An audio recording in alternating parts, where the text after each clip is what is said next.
Bonjour et bienvenue dans cette nouvelle vidéo support de formation PowerPoint où nous allons évoquer quelques recommandations pour vos diaporamas PowerPoint. Cette vidéo s'adresse essentiellement aux grands débutants qui n'ont fait que peu de présentations PowerPoint. Alors, on va aborder quelques recommandations. J'insiste bien sur le mot recommandation. Ce ne sont pas des règles, car PowerPoint est utile dans beaucoup de métiers différents. Et tout le monde ne fait pas des présentations avec PowerPoint. Il y en a qui font des fiches produits, des comptes rendus de réunion, des supports publicitaires, des affiches, des triptyques, etc., etc. Ce qui va suivre ne concerne bien sûr que des présentations. Et des présentations avec un animateur. Quelqu'un qui va argumenter les diapositives, qui va commenter les diapositives et leur apporter une plus-value. Oralement. Alors, petit 1. Dans votre diaporama, la première diapositive ne devrait contenir que le titre. On pourra trouver des logos, éventuellement un sous-titre, peut-être la date, peut-être le lieu, mais c'est tout. Il faut surtout pas trop charger la première diapo. Le but de cette première diapositive, c'est de faire passer le sujet, le thème qui sera abordé durant la présentation. Moins il y a de choses sur la diapositive, mieux le message va passer. Sur la diapo 2, vous allez éventuellement faire un sommaire si votre diaporama est conséquent. Si le diaporama ne fait que 10-15 diapositives, le sommaire, vous l'évoquez oralement lors de la première diapositive, simplement. Par contre, si vous faites un diaporama de synthèse d'un projet, un projet qui a duré peut-être 6 mois, 9 mois ou 1 an, avec une cinquantaine de diapositives, là oui, effectivement, il faudra mettre sur la diapo 2 un sommaire. Encore une fois, on ne détaille pas. Vous pourrez détailler à l'oral, mais le sommaire ne présentera que les grandes parties.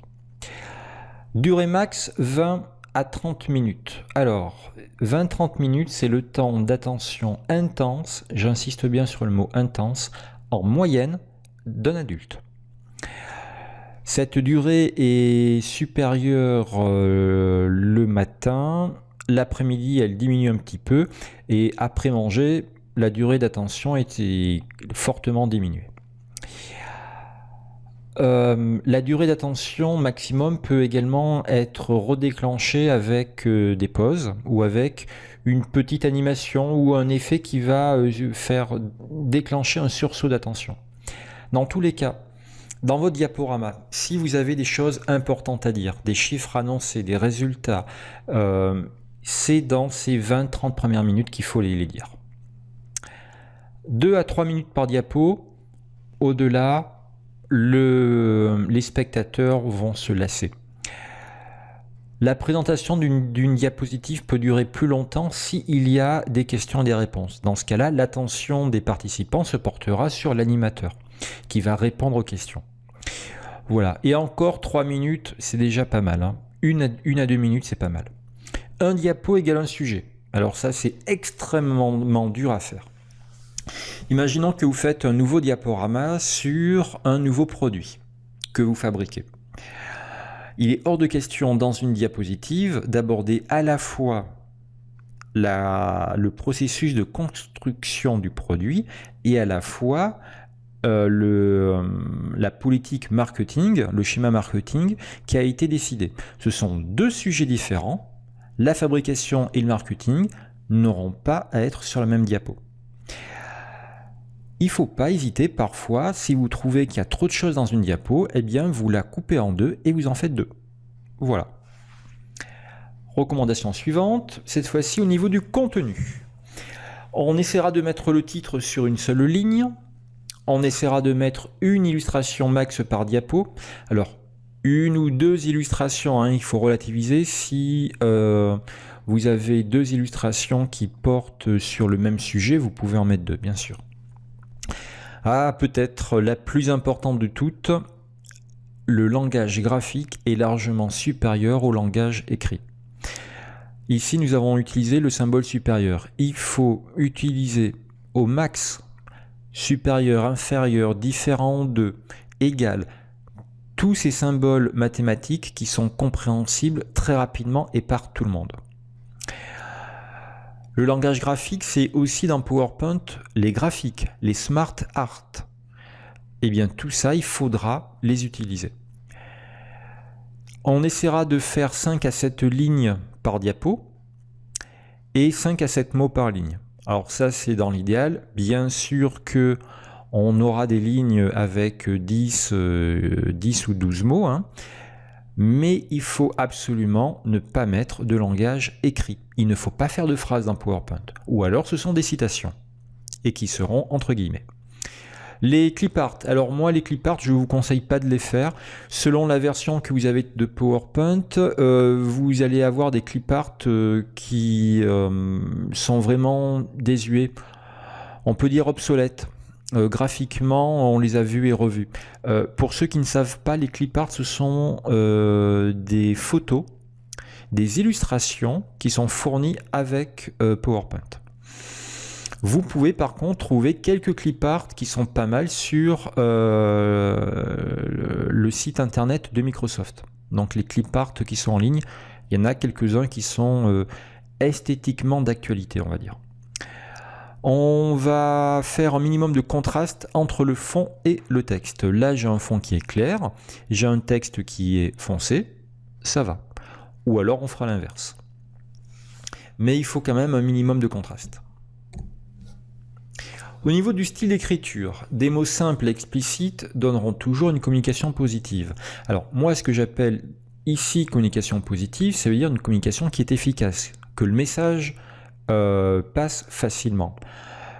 Ça ne veut pas dire, communication positive, que l'information est positive.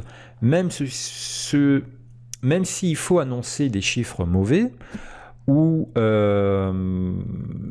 des choses qui ne sont pas très agréables à entendre, on va dire, eh bien, il faut le faire avec des mots simples et explicites. Dans les diapositives. Après, vous, oralement, vous pouvez arrondir un petit peu les angles. Mais dans les diapositives, il faut aller au plus simple, au plus concis. On fait attention à la grammaire et à l'orthographe. Le langage parlé, on le bannit, comme le langage écrit. Alors, le petit point blablabla, ça c'est pour vous montrer qu'il ne faut pas faire de répétition, il faut éviter de faire des répétitions. Et il faut surtout éviter de trop s'étendre dans les diapositives. On va privilégier l'infinitif, pourquoi pas les verbes d'action, si on en trouve qui correspondent à ce que l'on veut. Et une ponctuation très légère. On ne verra pas de point, un point termine une phrase. On ne verra peu de virgules. Mais on va trouver par contre beaucoup de points d'interrogation, points d'exclamation, parfois 2 points.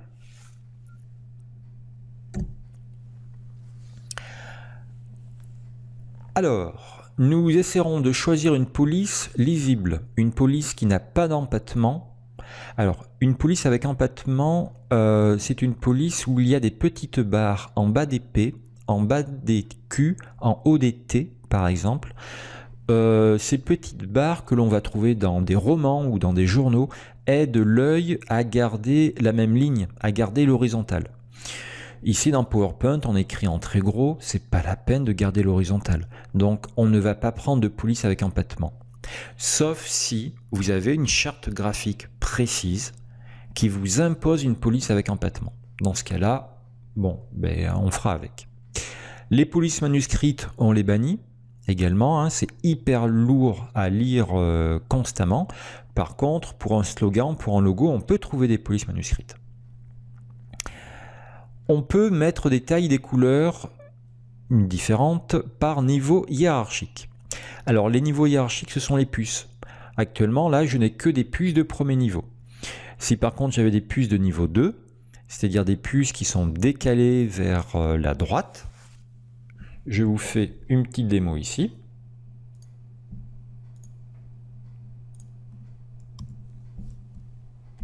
Voilà. Maintenant, j'ai mis ce point-là en niveau 2. Vous pouvez, si vous voulez, faire des tailles et des couleurs différentes. Là, la taille a changé. En niveau 1, j'étais en taille 24 et en niveau 2, je suis en taille 20. Voilà. Si je me remets en niveau 1, je repasse en 24. Ça va aider le spectateur à distinguer très rapidement votre organisation. Hein, l'information sera très rapidement identifiable. Les titres, on essaiera de les mettre au moins en 36, les sous-titres en 24 et le texte en 18. On n'hésite pas à faire des plus personnalisés s'il y a besoin. On n'oublie pas que le gras met en valeur, met en avant, et que l'italique, au contraire, met plutôt de côté, met en retrait. Et on va éviter de tout écrire en majuscules. On peut mettre des mots en majuscules, mais pas tout. Hein. C'est lourd de lire entièrement des majuscules. Et le soulignement, on peut en mettre, mais encore une fois, pas énormément, parce que d'avoir des traits comme ça soulignés constamment, ça fatigue pas mal la lecture. Et ça la rend un petit peu plus difficile. Tous ces points-là sont à relativiser si vous avez une charte graphique d'imposer par votre société. Nous essaierons de faire une seule transition pour tout le diaporama. Dans un cadre professionnel, on ne prendra qu'une seule transition, parce que ça forme une unité. Les participants, les spectateurs à votre diaporama ne sont pas en train de se dire « Ah tiens, cette transition, on ne l'avait pas vue. Oh tiens, celle-ci, elle est nouvelle. Oh, ça va être quoi la prochaine ?» Hein? Ok. Par contre, si vous faites une présentation en PowerPoint dans un but plutôt ludique, familial, associatif ou un événement, un mariage ou autre, là oui, vous pouvez vous lâcher et faire des transitions comme ça vous chante. Mais dans un cadre professionnel, il faut qu'il y ait une certaine unité visuelle, donc une seule transition pour tout le diaporama. Un seul type d'effet. Alors ça c'est pour les personnes qui manipulent déjà les effets. Vous avez 3 grands types d'effets. Les effets qui font apparaître le contenu, les effets qui mettent le contenu en valeur et enfin les effets qui font disparaître le contenu. Eh bien, pour chacun de ces 3 types d'effets, on essaiera de prendre un seul type. Hein. On prendra le même type d'effet pour faire apparaître le contenu. C'est toujours dans la même logique, ça va apporter une unité visuelle. On peut profiter des actions. Alors les actions, ce sont, pour ceux qui savent les faire, des petits boutons qui nous permettront de naviguer d'une diapositive à l'autre. Par exemple ici, j'aurais pu faire un petit bouton qui m'amène à la diapo numéro 2. Ou alors un petit bouton qui m'amène vers un site internet ou vers une adresse email. Voilà, ce sont en fait des liens hypertextes. Et c'est ce qui est noté ici. On peut faire des navigations améliorées. Enfin, lorsque vous présentez, vous avez les outils du présentateur. Les outils du présentateur, ce sont ces petits boutons-là, qui sont en bas, à gauche, qui apparaissent uniquement lorsque vous bougez la souris. Comme outil du présentateur, vous avez accès à un surligneur. OK.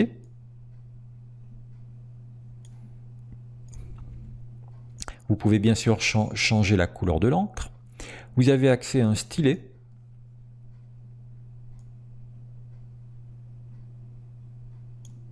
C'est beaucoup plus petit. Et enfin, vous avez accès à un pointeur laser.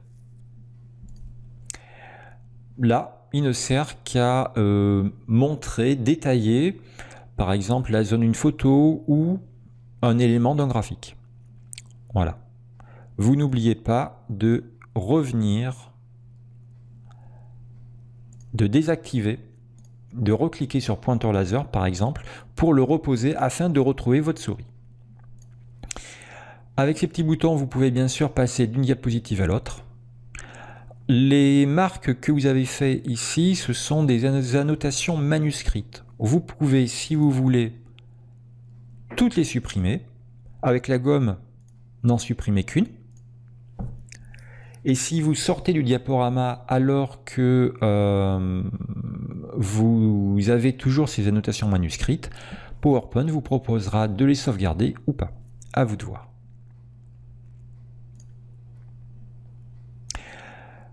Quelques outils du présentateur encore. Vous avez la possibilité de mettre un écran noir ou un écran blanc. Pour mettre un écran noir, la touche N au clavier quand vous êtes en mode présentation. J'appuie sur N, j'ai un écran tout noir. Je re-appuie sur N, il revient. Un écran blanc, B, blanc. N noir, B blanc. À quoi ça peut servir? Eh bien, tout simplement, lorsque vous avez des échanges, des questions, des réponses, vous voulez que l'attention des participants ne soit uniquement que vers vous, vous mettez un écran noir. Et automatiquement, l'attention ne se portera que vers vous. Voici quelques recommandations sur l'aspect technique de PowerPoint, on va dire, et l'aspect rédactionnel. Je vous recommande encore une fois de ne pas mettre trop de texte. La philosophie de PowerPoint, c'est de mettre sur un écran les points, les actions, les expressions les plus importantes, essentielles, et c'est oralement que le présentateur va les compléter et les détailler. Voilà, écoutez, j'espère que vous avez pu prendre quelques notes et retenir quelques points. Je vous dis à bientôt pour de nouvelles vidéos.